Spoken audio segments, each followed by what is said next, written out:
எல்லாருக்கும் ஹாய். நான் இன்றைக்கி முருங்கைக்கீரையில் பூரி செய்ய போகிறேன். இப்போ எப்படி செய்து நம்ம பார்க்கலாம். இப்போ ஒரு கைப்பிடி ஃபுல்லாக நான் முருங்கைக்கீரை எடுத்துருக்கேன். உள்ளே சேர்த்துக்கிறேன். கொஞ்சமாக தண்ணி சேர்த்து அரைச்சி எடுத்துக்கிறேன். அவ்வளோதான், நான் அரைச்சிட்டேன்.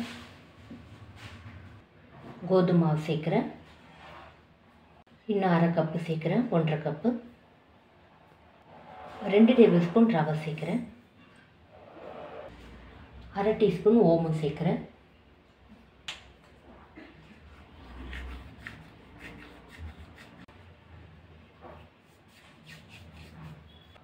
கொஞ்சமாக உப்பு சேர்க்குறேன். ஒரு வாட்டி மிக்ஸ் பண்ணிவிடலாம்.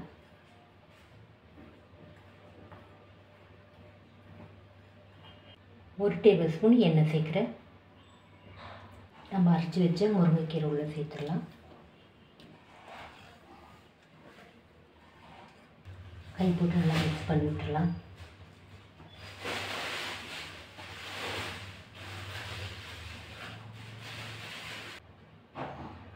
கொஞ்சமாக தண்ணி சேர்த்துக்கலாம்.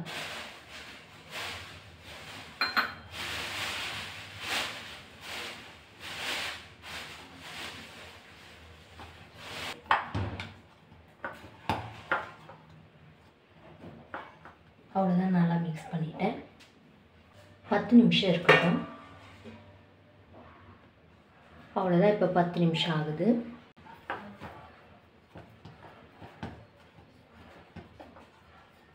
இதுலேருந்து கொஞ்சமாக எடுத்துக்கலாம்.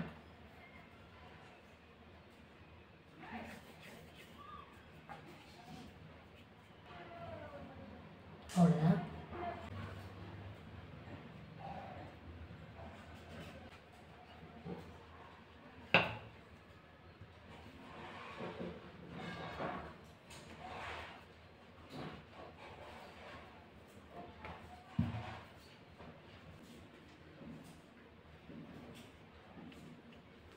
அவ்வளோதான்.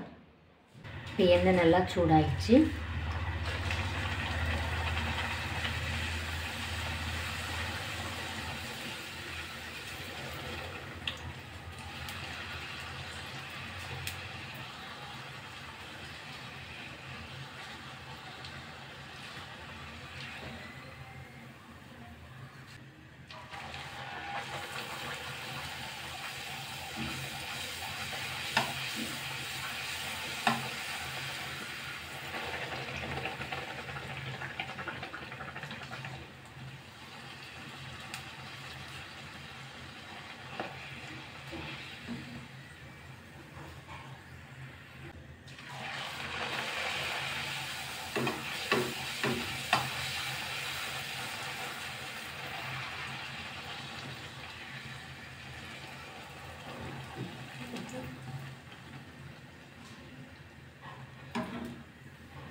அவ்வளோதான். இந்த வீடியோ உங்களுக்கு பிடிச்சா லைக் பண்ணுங்கள், கமெண்ட் பண்ணுங்கள், சப்ஸ்கிரைப் பண்ணுங்கள். தேங்க்யூ.